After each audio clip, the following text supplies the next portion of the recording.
Men of Reddit, what are some things a mom should know while raising a boy?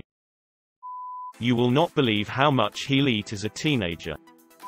If you and his father are not together or you have negative feelings towards his father, don't tell him all the time how much he reminds you of his father. Don't tease your sons about any female friends. It usually leads to issues with them being unable to talk to you about things when they actually do like someone. I have a young boy going on 3 years old, no matter the age. They're fascinated with their peens. Can confirm, I'm 24 and still fascinated by it. Don't tease him about girls, just let him be, otherwise he'll feel too awkward to bring anybody home or confide to you. You can have interest, just don't be overly nosy. These apply to children in general. Please explain why things are being done, like why you're going to run errands, why he has to do the dishes, why he shouldn't eat all that sugar. It's very frustrating not to know. It's also important that you reward the good things he does, and punish the bad through deprivation of reward. You should also praise work ethic over talent, as that's the biggest predictor of success. When changing a diaper, have the new one ready, and cover the wean. Cold air hits and they pee. Keep your promises, especially the small ones that are easy to let slip, and when you break or slip up on one, directly acknowledge it with them and apologize while trying to make amends. Even especially, really, if they don't remember. Raising a child that keeps their word is 100% modeling, not lecture. You have to show them how to build those skills by demonstrating them daily, while reinforcing that with direct explanation of what you're doing or thinking in relevant contexts. Simply put, don't hold them or yourself to a standard of perfection or pure honesty. Expect accountability and integrity, even in failure or mistakes. It's just as important how we handle when we fail through our own mistakes as trying to avoid making them. Encourage them to be adventurous, to take smart risks, and how to negotiate. Was raised by a very overprotective mother. I learned none of these things till middle age. Help him to understand you can't mask Bo, especially by using half a can of deodorant. Mother knows best, has some weight as a phrase, but should never be law in your relationship with you son. It's infuriating when trying to defend yourself or what you want, while knowing the entire time you'll get dismissed entirely. Of course you should have authority over your son, but ensure you do so respectfully. Listen to what they have to say and reflect upon what is being said. Don't take those moments your son may argue with you as time to catch your breath in between berating him. That and when he may be looking for jobs. Unless you live in a small town, or the place of work has a sign regarding hiring. Everywhere does job applications online. Sending him around to every shop with a CV, resume will just be a waste of paper and time. A certain generation is under the impression that it'll show you're determined and may get you a call. Where the reality is closer to, oh, his parents clearly told him to do this. Yeah, sorry, all our job stuff is online. It's good to be involved, but don't be overbearing. The most stressed out and repressed guys I knew growing up were always the ones whose mothers controlled every aspect of their lives. Also, have trust and tell him you love him. When your teenage son suddenly wants to do his own laundry, let him. You do not need to be touching what he is trying to wash away. He'll pick up on all the frustrated expressions of all men are dogs and ain't no such thing as a good man narratives that you think escape the little guy's notice because you weren't talking directly to him. He may well grow up feeling like it's 1, impossible to be a good man, so why try? Or 2, devote an obsessive, unhappy, unhealthy portion of his life trying to prove you wrong and win your approval, or continually flip-flop between the two. You are raising him to be a man someday. He's not your little boy forever. Banning him from leaving the house alone at age 12 until he's 16 because there's a single pedophile in the area isn't going to give him any good habits. If you are arguing and he retreats to his own room or outside, don't follow along continuing the argument. Young people have a hard time expressing themselves and may need time to process their thoughts. Men are too often given the impression that they are only allowed specific responses, and unfortunately one of them is anger. As a teenager, I couldn't get away from my parents when we argued and I ended up feeling trapped.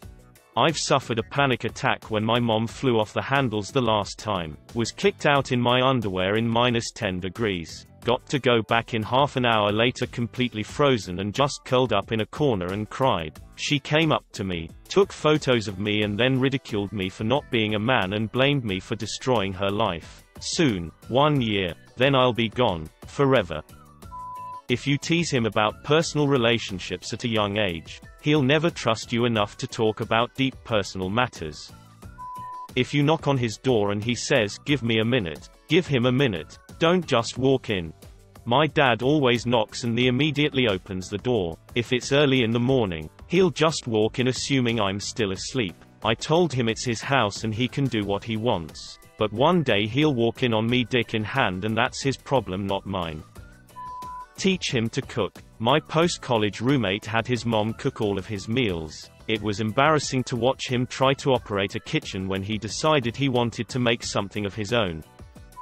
The penis grows during puberty. My mom has little knowledge of male biology. When I was like 6 or 7, she teased me that my penis was too small. Of course it's small, I'm only 6. And it grows as I grow older. P.S.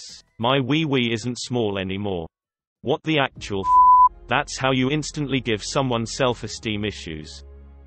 If you call for him in the other room, and he responds with yes, actually ask him to come rather than not saying anything. Actually knock and wait. They might not be masturbating but they still like the privacy. Otherwise they lock the door so you can't get in. They close themselves into a mental cage because you thought it was a great idea to just barge into little Timmy's room when he specifically stated that he doesn't like it when you do that.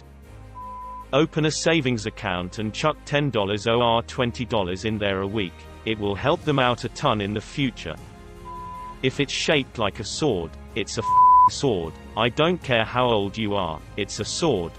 Also, a kid pretending his finger or a stick, or a Pop-Tart is a gun is in absolutely no way an indication that there's anything wrong with your kid or that he's going to become a school shooter or something. Make sure he knows girls are also people just like him so he doesn't be all awkward around them thinking they are some higher being. Figured that out myself after elementary school and now I can talk to anyone with ease. Don't judge his GF's looks. My mom automatically assumed all of my exes with big titties had STDs. My mom judged my ex BC she had depression and took pills to get through it. Guess who has depression now? My brother. Not judging him any. Do not take our blankets off in the morning when you try to get us to wake up.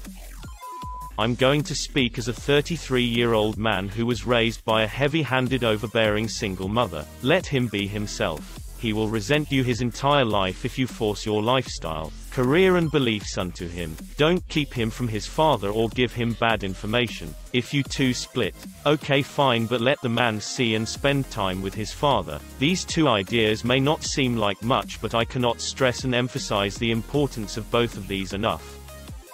Let him get dirty. Let him fail. Let him make mistakes. Know that he'll make mistakes and make him embrace the consequences of those mistakes. You can either make sure your son is always safe or make him strong. It is best for him to be strong. It is also important to note, would you rather your son be liked by you or by other people? Sometimes, the two are not compatible. Knowing the difference is intellectually and emotionally hard, but important for you to do. Have a healthy relationship with your husband, boyfriend, girlfriend or whatever. Having a welcoming, stable, warm home is the very basis of being a positive influence on your children. Don't just focus on teaching him the good stuff. Focus as well on being a role model for him. Trust is key. Let him know you're there to help him. Be strict enough that he turns out well, but not so harsh he resents you and/or rebels. Finding the right balance with all of the things you mentioned is exceeding difficult. I mean, I'm trying for sure, but it's not easy at all. Respect his integrity. Don't deprive him of his dignity. Don't treat his sexuality as a problem. Do absolutely not repress him emotionally. Don't have the default angle of teaching, directing be that of someone that needs to be restrained. You shape the interaction and society will reap what you sow. These are things that are habitually done to males constantly. Knocking before entering. I've not seen this one, probably because it's maybe a bit sketchy, but if the kid's got a foreskin, make sure you teach him young that he needs to clean underneath that thing. Don't wait till he's 16 and getting his first blowjob and suddenly his girlfriend is vomiting all over his crotch. This might have seemed obvious to some dudes when they were kids, but truthfully it took me too long to realize, and I've seen posts on Reddit of guys not realizing the importance of this until their freaking 30s. I'll admit, telling a 12 to 13-year-old it could be a tricky thing to breach, but if he's younger, make sure you get this through to him for God's sake. When he's 8 years old, if he accidentally sets fire to the living room rug, go easy on him. Let them have their own ideas. Your children aren't clay for you to sculpt however the you want, then abuse when it doesn't turn out right.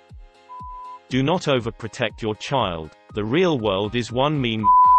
Better learn to toughen it up early than late. Leave them the hell alone every once in a while. It's commonly thought that our fathers dictate how we see women, but you will be our first and greatest ideal of a woman. Don't screw that up. Nothing interesting happened in school. If something interesting happened in school, we'd tell you. Most men are task-orientated, and this isn't really different while we're growing up. Don't drop hints. Don't get angry at your son not taking hints. Give him an actual instruction. Once you've finished what you're doing, can you take the bins out for me? We'll get a much better response than take the bins out now, and a much better response than none ever helps out around the house. The bins are getting full, guess I'll do it myself. Even if you're frustrated, or feel that way, give tasks, not hints. And in doing so make sure they're aware that their current task, interest isn't any less important than your frustration. Of course, this is different if it's the second, third, fourth time you've asked. But never lead with the hint or the do it now. Also, we tend to queue up tasks in our heads. If you ask us to do something, then something else, and something else, we will mentally plan what we're going to do, and give it an order of importance, and get to the jobs in that order. If you ask us to take out the bins, change the bulb in the kitchen and push the Hoover round, don't nag us about the other two tasks while we're doing one of them. We're likely just doing it in the order that makes sense in our heads, even if it doesn't make sense in yours. Ladies, this applies to most of your husbands as well. If you want something to be done, ask for it to be done. Don't hint. Don't command, ask, and 9 times out of 10 it will get done, providing they were raised even slightly right. When you're toilet training him, drop a square of TP or a couple of Cheerios in the bowl for him to aim at. He'll learn faster if it's a game, and you'll have a lot less mess to clean up. Spend time with us and get dad of the boy to spend time with him too. Just spend time together. Have him help you all with various tasks. Just spend time together. It's extremely important. This is from my experience as a son. My parents taught a great deal of things for my teenage years. Instead of grounding your son for watching porn and masturbating, talk to them about it and tell them that it's perfectly normal to do so. If you are too angry or embarrassed to do so, let the dad do the talking. It's very important for them to know that it's a normal thing to do and there's really nothing to hide or be embarrassed about. I have seen way too many parents grounding and/or going insane over their son being caught masturbating, and it seriously confuses me how they refuse to accept the fact that their son is just going through puberty. I just remembered my dad's best line: if you aren't doing it, then something is obviously not right.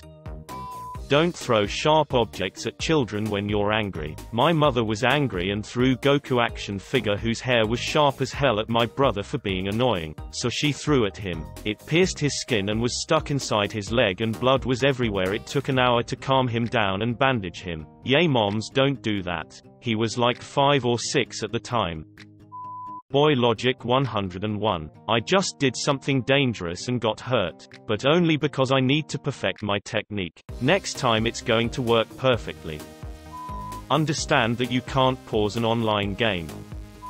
Don't use their room as a punishment. They should feel comfortable and safe there. It is okay to be sad and even cry. You just cannot use it as a weapon. Don't shame them for touching themselves. Just explain that it is something they should only do when they are alone. This is for all kids. Tell them that you love to pretend Santa is real. This allows them to engage in the spirit of the season, not spoil it for other kids while not be lying to them. Apologize when you are wrong. When they fall and get hurt, your initial reaction should be like whatever they did was really exciting. When they start showing sadness, then be quick to comfort. One I haven't seen. If there isn't a father figure around, make sure the peeing standing up thing gets covered. Don't forget shitting standing up. Even when we're young, we have a lot of pride and it's easily bruised. Try to keep that in mind, but also don't let it stop you from redirecting bad behavior. Honestly though, aside from the physiological things, there's nothing you can do raising a girl that you can't do raising a boy. Put an effort into understanding him as a person. Be encouraging, but let him have his space. Teach him to value things by making him earn them. Teach life skills, and foster independence. Don't project your desires onto him. Also, if you are a single parent, please be aware that he might see the other men in your life as competition for your time and attention. That shouldn't ever stop you from dating, but if you see a change in behavior, that could be an answer.